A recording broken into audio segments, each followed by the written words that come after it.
Well, many of you have just wanted to move on from COVID-19, and that's what today's conversation is about, to lock in forever what you must know so this will never happen to us again. The deep researched book, 311 Viral Takeover, A Pandemic Was Declared and Our World Was Changed Forever, is proof that you need for your family, your friends, and yourself of what really happened behind the scenes in government, in politics, and why we must never let this happen again. Well, good morning, everyone, and thank you for being here today. Welcome to the Tenpenny Files. I'm your host, Dr. Sherri Tenpenny. If you've been listening to the show for a while, you know we cover a wide range of topics to solidify your beliefs, offer solutions, and introduce you to amazing products through conversations with authors and documentary filmmakers who challenge the mainstream narrative. My goal in this show is to introduce you to topics that you've never heard of or to topics you always wish that you had more time to explore but didn't know where to begin. Let the guests on the Tenpenny Files show you the way through their books and their films. Join me every day, Monday through Friday at 3 p.m. Eastern, as we hear from voices who have often been ignored, silenced, or censored, but truly have something important to say. And before we begin today, I just want to encourage everyone to become a Tenpenny Prime member. Go to primembership.drtenpenny.com, primembership.drtenpenny.com to learn more about the benefits and to join to support our work. And one last thing, welcome to the growing number of new listeners that we have every day. We are so grateful that you're here, and I'm really grateful for everyone who's been listening to these great conversations regularly. Now, let's get started. Today's conversation is with independent investigative journalist and former BBC researcher Sonia Elijah and her book, 311 Viral Takeover. On March 11th, 2020, a pandemic was declared and our world changed forever. A forensic investigation of a once-in-a-century pandemic, of what was done in the name of exposing how everything about it was really about control. It really wasn't about public health. It was really about control. Sonia, welcome to the Tenpenny Files. Thank you so much for being here. It's a pleasure to meet with you. Oh, thank you so much, Sherri, for having me on your show. Well, what inspired you to write 311 Viral Takeover and to center around that exact date of March 11th, 2020, the day the World Health Organization declared the pandemic worldwide? Great question. So what inspired me? So really it's based on sort of 5 years of my investigative reporting. But what sort of woke me up to this sort of the ultimately what was at play here was in early 2020, just walking through a supermarket, seeing families masked, people going round sort of this one-way system taped on, if you can remember the arrows taped on the floor, and people's fear, just absolute fear in their eyes. And I realized this is not about a virus, this is about control. And, what we saw, it's the speed and uniformity of how governments, tech, media all came together. And we have, and resulting from that, we've got, unprecedented lockdowns, school closures. I mean, a whole cascade of policies came out. But the book I center on, the title 311 is obviously, as you read out, the day the WHO declared COVID-19 a global pandemic. But I also draw a biological sequel to 9/11. What did we see at 9/11? We saw this disruptive event, a crisis lead to sort of weaponization of fear and then expanded powers. So just how we saw state surveillance of citizens post 9/11, the rise of the Patriot Act, post 311, we see citizen compliance with the state and acts like the Coronavirus Act with sweeping emergency powers gained by governments. So there is a parallel there, and I wanted that to come through. Well, it really did. And you describe in your book one of the most comprehensive and meticulously documented accounts of the COVID era, especially from UK and European perspectives. How does the evidence you presented really challenge what the mainstream documentation and dogma was at the time about 2 weeks to flatten the curve, and we need to do this for grandma, and Yeah. different mainstream narratives that we heard, that it was worth it, that we're still hearing today? How does what you discovered change those little sound bites? Yeah, absolutely. So from early on, and I can take you back to 2019, where we had the pandemic simulation exercises going on. If you remember, we had Crimson Contagion early 2019, led by Lieutenant Colonel Robert Cadleck, who is a key figure in this whole COVID response. We had, a group of tourists, American tourists, go to China. They contract a novel virus. They bring it back. It spreads. But even more damning, I would say, is Event 201. That happened around October 2019. That was led by the World Economic Forum, sponsored by, it was at the John Hopkins University and funded by the Bill and Melinda Gates Foundation. Out of that, Sherri, I think something really the recommendations coming out from that you have, and I just want to quickly read this, and this is from the actual recommendation from Event 201. It states, governments and private sector should assign a greater priority to developing methods to combat mis and disinformation prior to the next pandemic response. Governments will need to partner with traditional and social media companies to research and develop nimble approaches to countering misinformation. And finally, for their part, media companies should commit to ensuring that authoritative messages are prioritized and that false messages are suppressed, including through the use of technology. There you have the blueprint of censorship. Just prior, this is 2019. And what did we see coming out of 2020? We see that blueprint put into operation. We have the Trusted News Initiative that I think it was on March 27th, 2020, just maybe 2 weeks after the pandemic was declared, that it needed to expand its encountering misinformation to do with the COVID response. So it was already gearing up. So this was already in play, this coordinated narrative. But in answer to your question, I looked at the Freedom of Information Act released emails. These are the Anthony Fauci emails and private Slack messages amongst these top scientists and gain of function researchers, and many of them went on to pen the influential paper, the proximal origin paper, that was published in Nature Medicine's journal.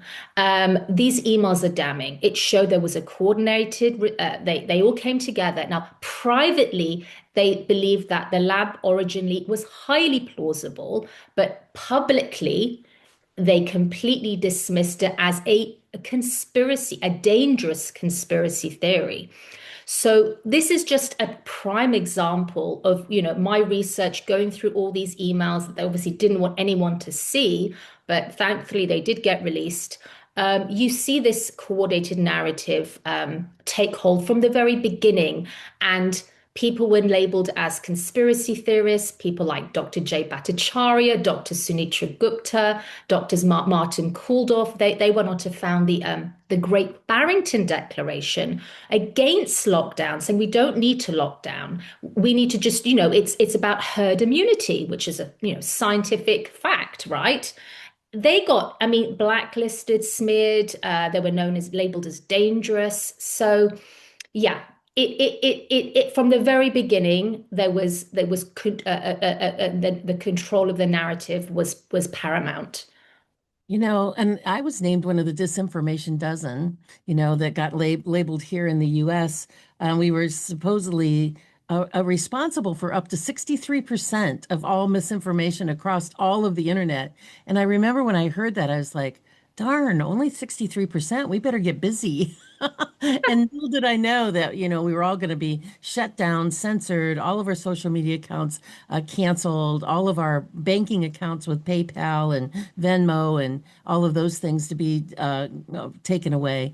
And just for the audience, we're in the middle of a lawsuit with the government right now. We're at the third stage of this, so it's looking quite well that we may get retribution for this. And we're doing this lawsuit not so much for ourselves. In fact, it's really not for ourselves at all.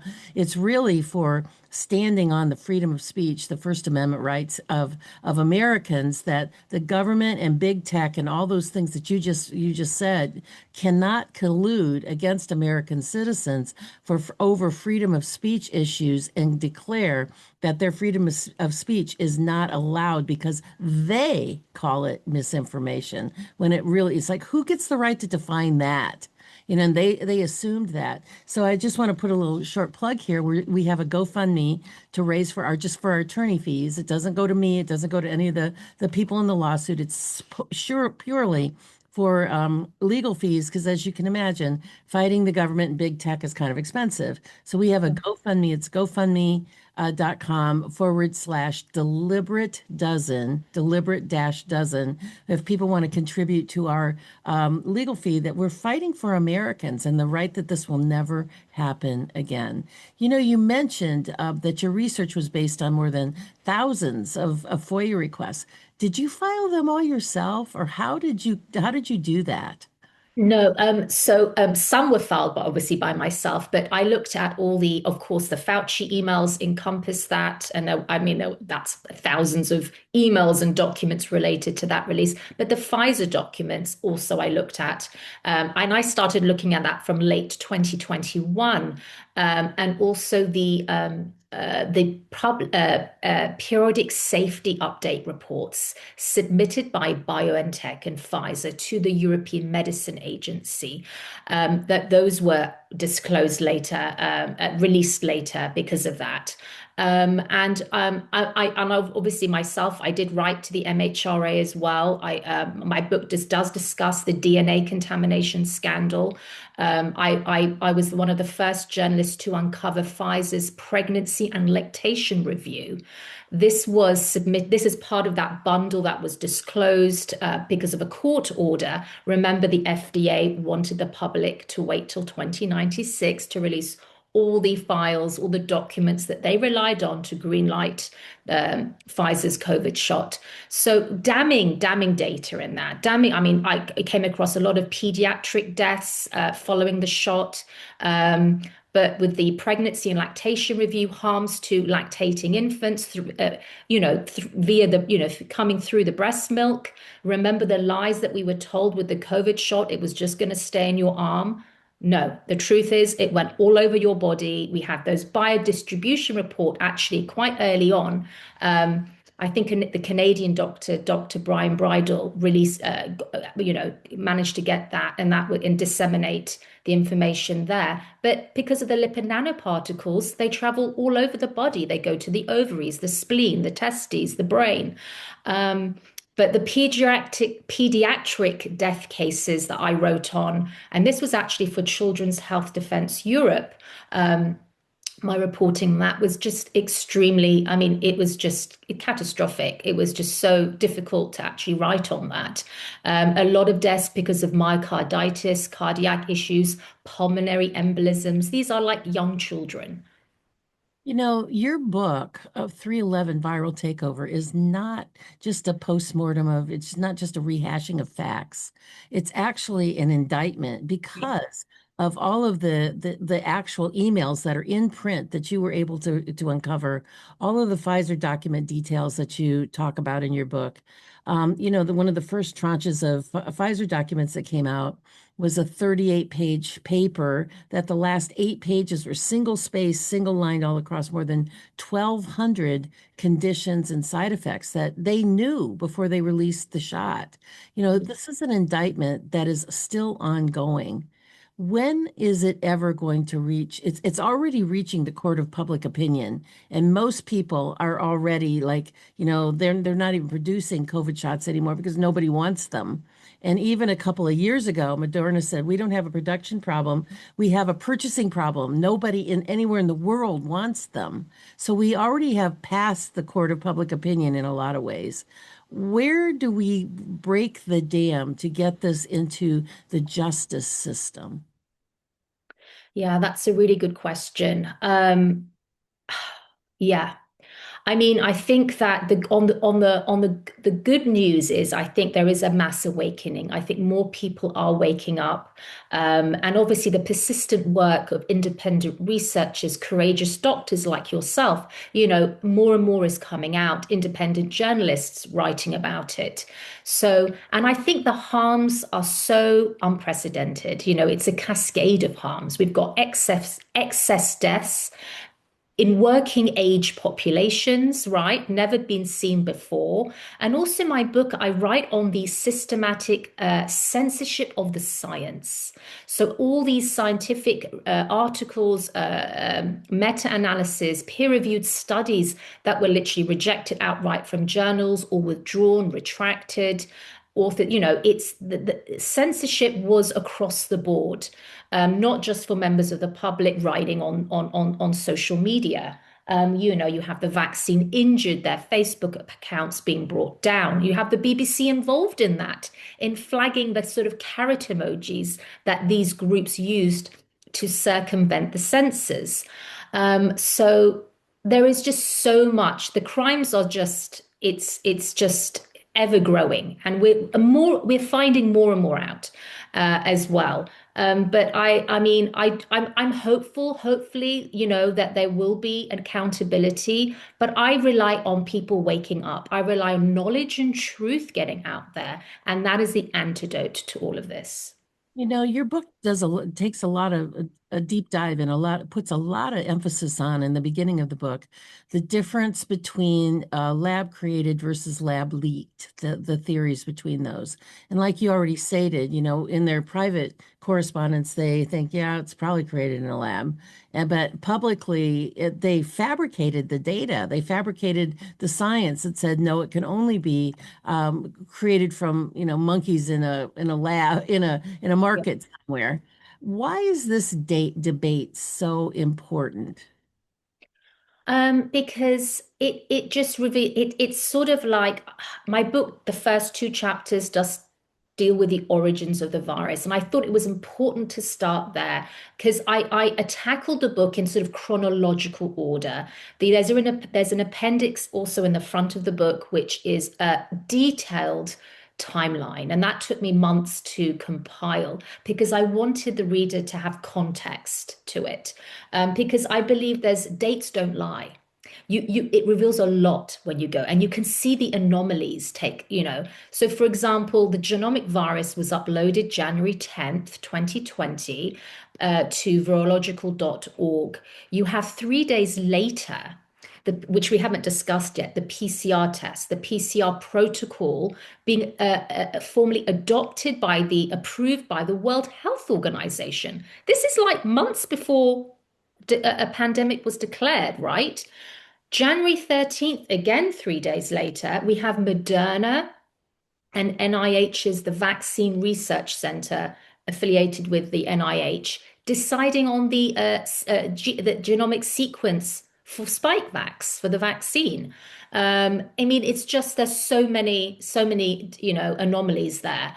But in answer to your question to do with this sort of, why was it? They wanted to control the narrative from the beginning. You have the Indian paper coming out in February 2020, Pradham et al. Study that was saying, look, there's 4 HIV-like inserts in the spike protein in this novel virus. So it was obvious from the get-go that this had been tinkered with. It came out of gain of function research, and that paper was withdrawn, but had to be 3 days later. And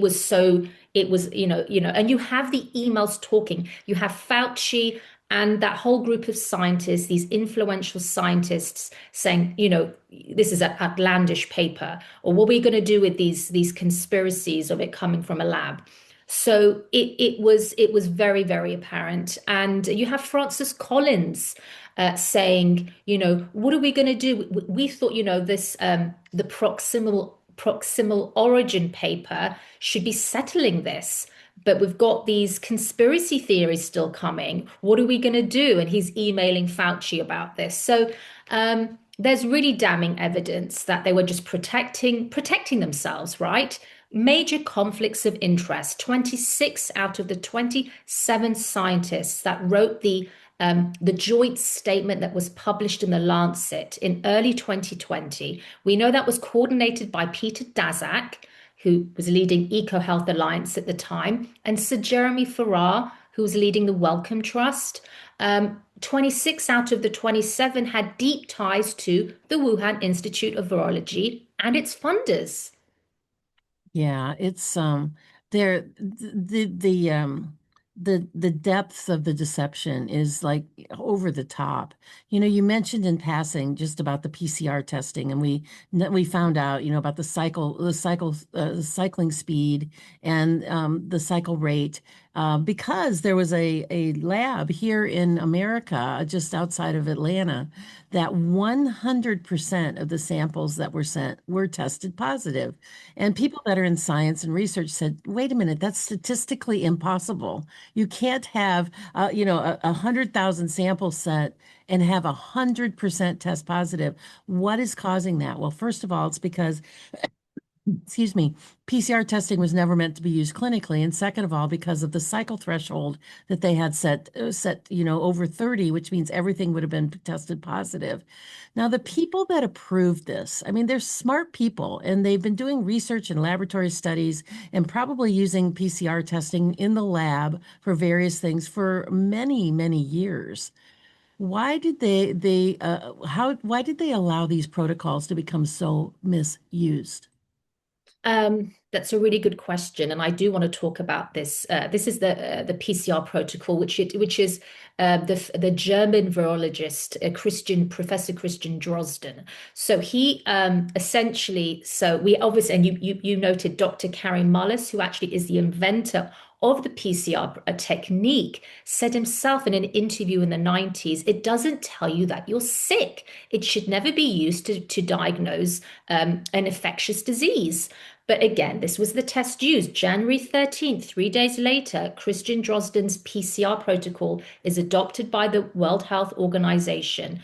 But the paper surrounding that, which is the Corman-Drosten paper, lots of scandals associated with that. In my book, there's a chapter just dedicated to all the scandals. It was published in Eurosurveillance. And who sits as the editor of that journal? It's Christian Drosten himself. Who are the co-authors of that paper? You've got many these key authors who are tied to the biotech company in Germany called Tib Mobile. That company was the first out the gate to produce PCR tests kits that were sent out to Hong Kong. Guess what date? January 10th. January 10th is the same day the genomic sequence was uploaded. All of a sudden, we've got kits coming out that same day. And there, we know that this protocol, the PCR test, is there's 10, I mean, it's fundamentally flawed. There was a consortium of, I think, 22 international scientists that condemned the paper, saying it should be retracted, that it was peer reviewed miraculously in less than 24 hours, Sherri, as well. I mean, there's so many scandals. But there are 10 scientific, this consortium of international independent scientists came up with 10 major flaws to do with this test. And as you said, the cycle threshold, anything above 35, it increases dramatically the risk of a false positive. And actually, interestingly, just last year, there was a German peer-reviewed study, I think it was July 2025. They analyzed the testing data between, I think, 2020 and 2021. What did they find? 86% of that data, when they reanalyzed it, was false positives. This was the test that was used to justify, to prolong lockdowns, right? We were always locked down. It dramatically inflated case numbers. And what did we see every day on the TV? The tallies, the case numbers, all of that going on.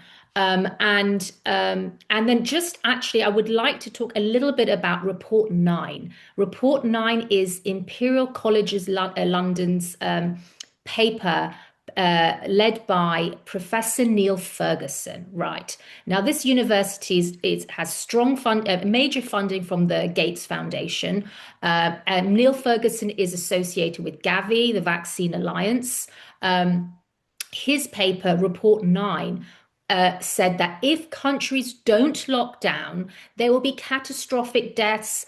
England will see over 500,000 deaths within the first few months. The US will see 2.2 million deaths, if they don't lock down by that summer. And what did we see? We didn't, that never came about. But that paper, which was also fundamentally flawed, because it relied on the exponential growth of the virus, which was flawed. It relied on the case fatality ratio in Wuhan, not anywhere else. And it ignored critical evidence from the Diamond Princess cruise ship. Do you remember that cruise ship? It showed that the infection fatality rate was a lot lower. And of course, we had, Ioannidis, Professor Ioannidis say it's about 0.1% for those under 70, which is comparable to a severe flu season. So all of these flawed protocols, flawed papers justified catastrophic, these harms, lockdowns. We will never know the harms of lockdowns. I think it's still playing out. It is still unfolding. We have a whole generation of children who lost out on schooling, their mental health. Remember what happened in care homes, Sherri, how they treated the elderly.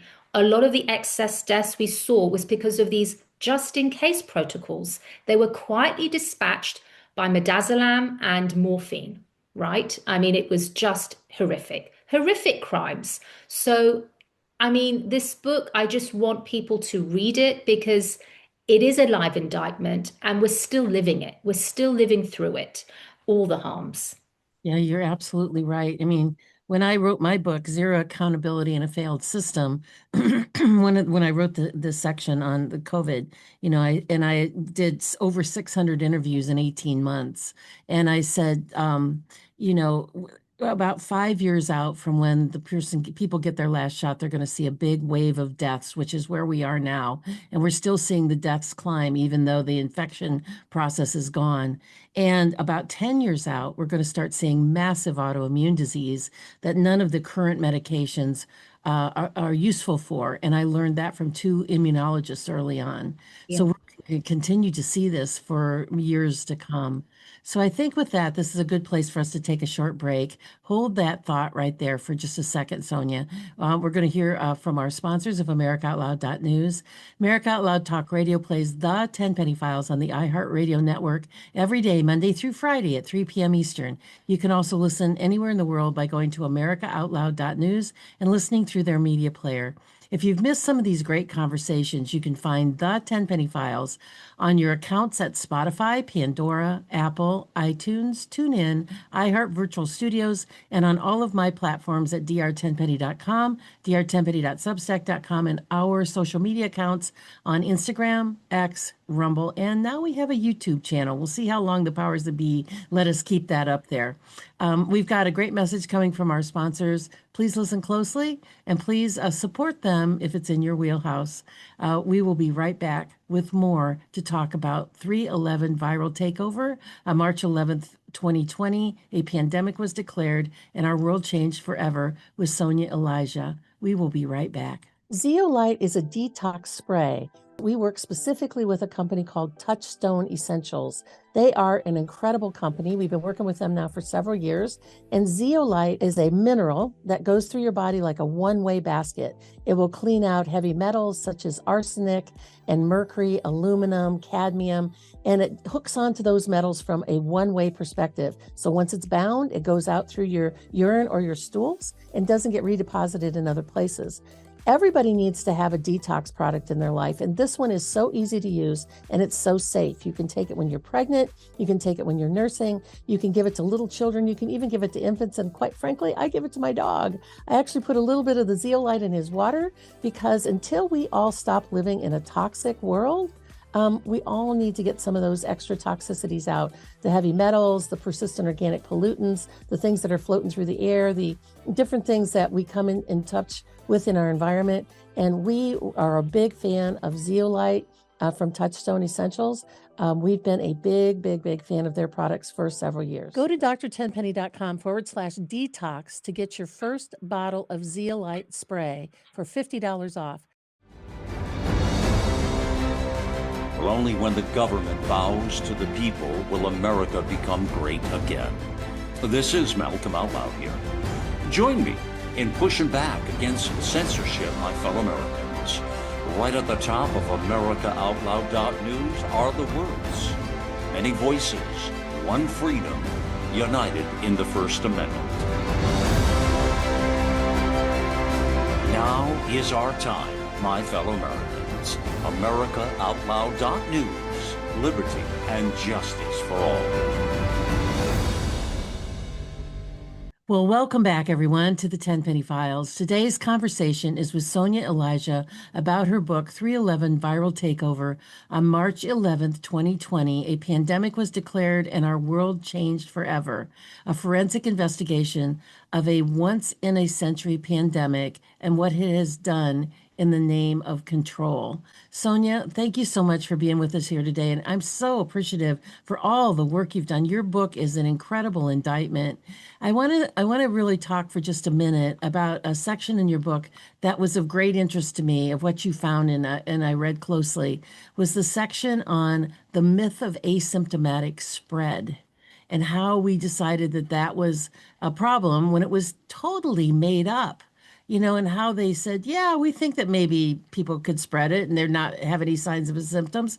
And think about the damage to humans and human psyches of cramming an 8-inch Q-tip up their nose for no reason on a weekly basis if they decided not to get the shot, all the things we did to kids, all of the trauma and I believe in other infectious processes that we caused on a totally made up and faked statement. Yeah. Talk about that a little bit. I think this is just of all of the horrible, pure evil stuff inside of COVID. I think this continual PCR testing for asymptomatic spreaders and declaring disease when there wasn't any is one of the most pure evil parts of COVID. Take us through that journey a little bit. Yeah, and obviously I encourage people to read the book because of some of these details, it might not be so fresh in my mind, but I'll do my best to remember on that particular topic. But yes, there was a paper published and it was based on the asymptomatic spread. So people spreading it showing no symptoms. But what they found is, and we have, obviously, there's also emails between, I think, Anthony Fauci, there's Christian Drosden weighing in, and the actual paper is flawed. They actually say, oh, this person had no symptoms. I think it was a tourist then going back to Germany, if I remember. But that person actually did have symptoms if they bothered to properly interview and do a follow-up, because that was revealed later. So they got caught out in that lie of them, of 8. And we know the whole testing protocol, not only with the PCR, the rapid antigen tests. And there is a big chapter on my book, all on the scandals involved with these lateral flow tests, where it's the biggest scam. It cost the UK government, I think, £4 billion on these rapid antigen tests. And it came out of, these were Chinese-made tests. The FDA actually that summer said, oh, these tests are flawed, people should throw them in the trash. But our government just doubled down and continued to, shell out public funds for these tests. But the scandal also with Innova Medical Group. This was a California startup Founded, again, the date comes into play here, March 2020. This is when this company is founded. And the whole thing is on these rapid antigen tests, right, being rolled out. And they never worked. They were unvalidated. They're fundamentally flawed. And just like the PCR, these were pushed onto the public. You had to take that test, you had to do the PCR, whether to go to school, to go to work, all of these things. They were used to sort of lock people down, and it was many people, these key people made billions, absolutely billions. It was part of this VIP lane scandal, which we had in the UK as well. So, but like you said, so much on flawed science, right? I mean, don't remember what they were doing with natural immunity, the way they suppressed that. You were considered dangerous and fringe if you were talking about natural immunity. Dr. Martin Kulldorff was dismissed from Harvard University because he was talking about that. His posts on social media were suppressed and flagged. And you mentioned obviously the Disinformation Dozen report, which I'm glad you do and that you were on it. Also, Sayer G was on it, and I interview him in my book, Sayer G, and what was done, with his, Green Med Info website. But like you said, that came out from the CCDH, the Center for Countering Digital Hate, which is an NGO. And these NGOs were also crucial in their role in this whole COVID response and the mass censorship that people had to experience. The CCDH, which is a UK and US based NGO, they were the ideological engine for widespread censorship, for promoting that. And the CCDH, obviously we have the files that came out, you have the Kill Musk's Twitter, right? You have the Disinformation Dozen report coming out of that, where you have Biden saying these people spreading they're deadly, they're killing people, right? So yeah, Needed, right? it's I want to read just one sentence, a couple that's kind of sum up this asymptomatic spread. This comes out of your book. Dr. Thomas Binder, MD, is one of 22 authors of an external peer-reviewed research paper tweeted, "It is madness to test a hypersensitive, unspecific PCR test only without consideration of cycle threshold and clinical findings. And it is the coronation of insanity to test every asymptomatic person in this way." And I think that the take-home message for this, to talk about this today for the listener, is that they're going to try to do this again. When they release the next bug that's going to be the next pandemic, whether it's something to do with ticks and Lyme disease, whether it's meningitis, whether it's another pandemic virus, they're going to try to use these same tools again. So that's why this conversation is so important, to keep it in front of your mind and not just think that COVID is something you look at in your rearview mirror over your shoulder, because these are market tests. They put this forward. My position is that every pandemic is a market test. They push and push and push until they get blowback, and then it disappears. And then they analyze the data and say what worked, what didn't work, what can we do more of, what should we stop? And all of those things are really important. And it's going to happen again, which is why we have these continual discussions, which brings up to the weaponization of fear, which turned out to be the most important control factor for this. And you say in your book, 311 Viral Takeover, the UK government spent hundreds of millions of pounds, more than 184 million pounds, which is about $250,000, in 2020 alone, funding messages of fear.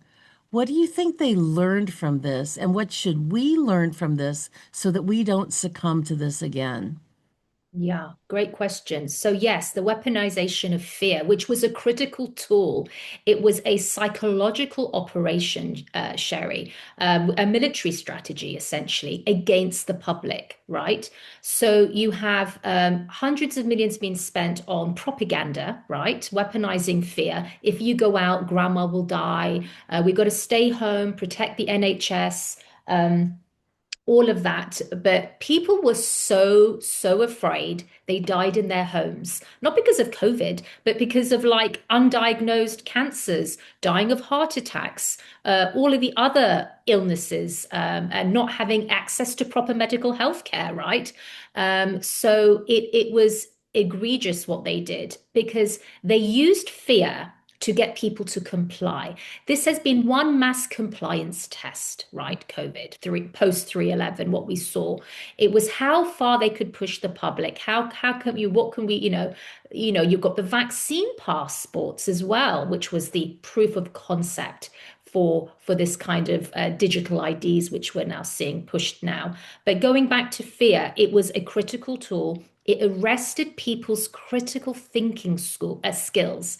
That's why it was used, because if you've got someone so afraid, they're not going to do research. They're not going to dig a bit deeper and think, actually, do I really need to be afraid? No, they're just going to be petrified and comply. And that's what they did. They complied, many people. So we have in the book talks about government meetings taking place. This is in March 2020. You have behavioral scientist meetings. This comes under SAGE, which is the Scientific Advisory Group for Emergencies, which we have in the UK. And you have these confidential meetings, and I've got screenshots of these papers being that were disclosed, but it was yet how to use media to increase the sense of personal threat. So media were complicit in all of this. You have also redacted documents and emails talking about how the government messaging can be written into soaps, into these daytime TV shows, right? Stay at home or get the vaccine, all of this. So propaganda it's rampant, right? And it is a psychological operation.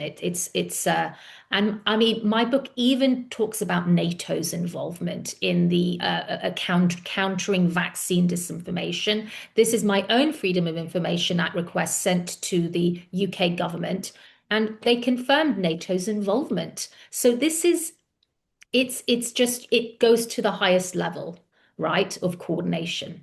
Absolutely. And your book is so impeccably documented. I mean, your skills as an investigative reporter and investigative writer just absolutely glow and shine through everything that you've written.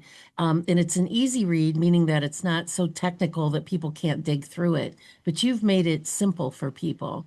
Your book covers such a huge amount of detail and analysis. Was there one or two things that stood out as the most shocking pieces of evidence that you uncovered while you were doing your investigation? Yeah, that's a really great question. So my mind drifts immediately to the damning FDA slide, this presentation slide this was a meeting in October 2020, a Verbac meeting, and this slide was on for just literally a split second. That screenshot of that slide is in the book, and it talks about the whole host of serious adverse events affiliated with shot. This is before it was even rolled out, months before. So, that is just really damning. But also it's the regulatory failures that I really pushed. So there's a chapter called The Blind Watchdogs, talks about the failures of the MHRA, the FDA. You have essentially for the Pfizer's product, COVID shot, you have a untested product being rolled out on the public because you have two processes to do with this shot, process one and process two. Process one was used in the clinical trials, right? Which kind of was a more cleaner in the sense they used PCR template. Process two, they used the plasmid DNA, E. coli DNA, as a template. So what did you get out of that? You've got contamination on massive scale. The DNA contamination scandal stems from that process two. And process two was never tested in a clinical trial. So if you think about it, the whole population worldwide were lab rats, were used as lab rats. And also, I wanted to talk a little bit about these novel products. So remember, pre 3/11, you have Moderna basically praying for a Hail Mary, hoping, how can we get this mRNA platform out there, right? We know DARPA, with their key grants, hundreds of millions given in around 2010 period, but not a single mRNA product. Also with BioNTech, they never were able to release it because the trials always failed. It never passed phase 1 because the animals died because of the toxicity issues around this platform. And those safety issues were never resolved, Sherri, never resolved. They failed to bring a single product to market. What happens? A disruptive event, 3/11, the pandemic, and all of a sudden this platform is greenlit, it's fast tracked, it's pushed through. There were no genotoxicity studies were never done, no carcinogenicity studies were ever done. And I reported on this years before, I think in late 2021, from digging through the Pfizer papers. It clearly states that. And why didn't they do it? Because they didn't need to do it because it's a vaccine, right? And even though novel products, novel compounds, particularly with the lipid nanoparticles, were used that were never before used in a medicinal product, let alone injected, let alone given to pregnant women, children, Babies. babies. You So know, many crimes. between your book and the Pfizer papers, Naomi Wolf's book, Yeah. I mean, there is just so much indictment here. And I documented it a lot in my book, Zero Accountability. And it just seems as though it's almost like you could see Jesus walk on water right in front of you, and it would all be denied and be like no big deal because but there's so much evidence and proof that we have to keep talking about this, and that's why I was excited to have you on the show this morning for a conversation about this. In the last few minutes that we have together here, could you highlight one or two key lessons you want that the people who read your book and who listen to this conversation and maybe other interviews that you do, what lessons would you like people to walk away with of what happened and why it's so important to not just want to walk away from it and pretend it was a bad part of our history and we don't want to talk about it anymore? Why do we need to keep this conversation going? And what lessons would you like people to learn? Yeah. Great question. And obviously, going back to what you've said before, because they're going to do it again. And this is why. This is why it's critical to be edified, to sort of, get the knowledge that you need going forward. Because just a few weeks ago, the UK government pledged £1 billion of taxpayers' money to go to pandemic preparedness, right? For more sweeping emergency powers. We've got the World Health Organization and the pandemic treaty we haven't talked about, but that's also in the book. And, how it's what they will declare, what they deem as a pandemic and announce it, and eroding countries' sovereignty as well. But the key takeaway is really not to be afraid, right? Because when you have the knowledge, when you have the truth, you don't need to be afraid.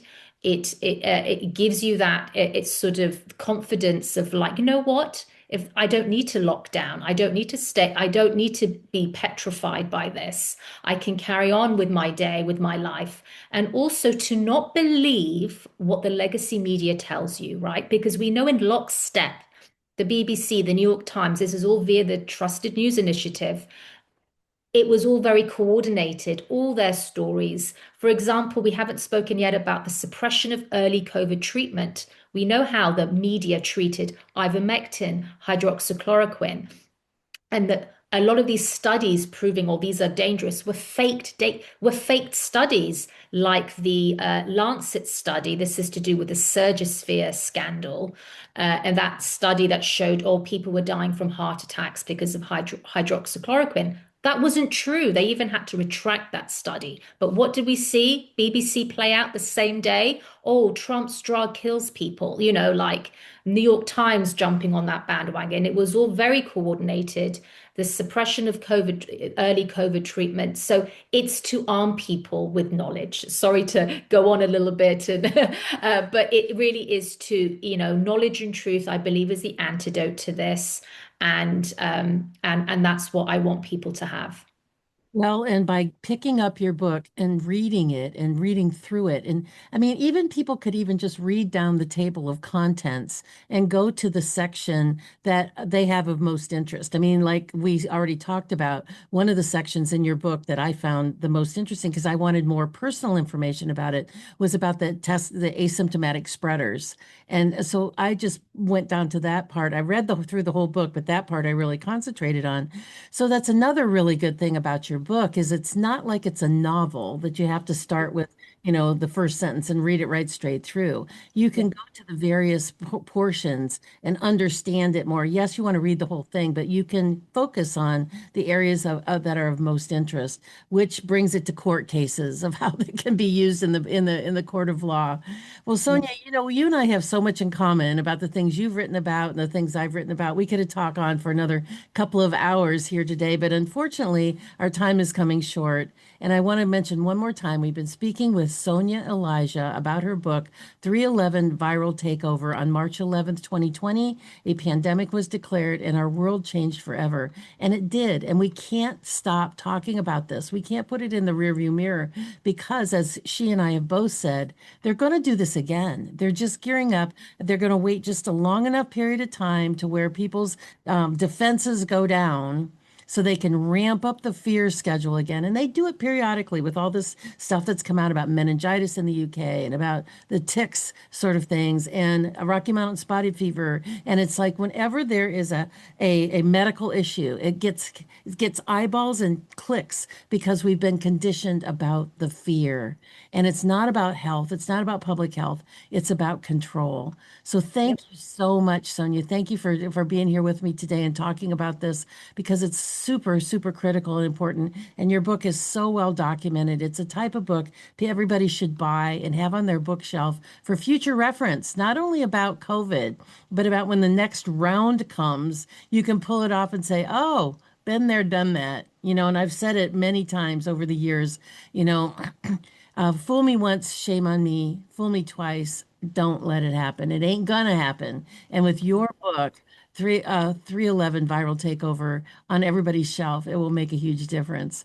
So with that, I want to thank you so much for being here. I want to thank the listeners for being here with us today. And go and get the book. You could get it at bookstore.drtenpenny.com, where we put all of the books from all of our guests there. So it makes it really, really easy for you to find. Bookstore.drtenpenny.com. And with that, I'm going to close out with one of my favorite verses from the Bible. I close all of my podcasts with, whether it's live or pre-recorded, which is Romans 12:12. Rejoice in hope, be patient in trouble, and be persistent in prayer. So remember to lean into God. He will never let you down. We will see you again here tomorrow at 3 p.m. Eastern, Monday through Friday on AmericaOutloud.news and iHeartRadio. Have a great rest of your day, everybody. We'll see you tomorrow or the next time right here on the Tenpenny Files. Have a great day, everybody. Goodbye and God bless.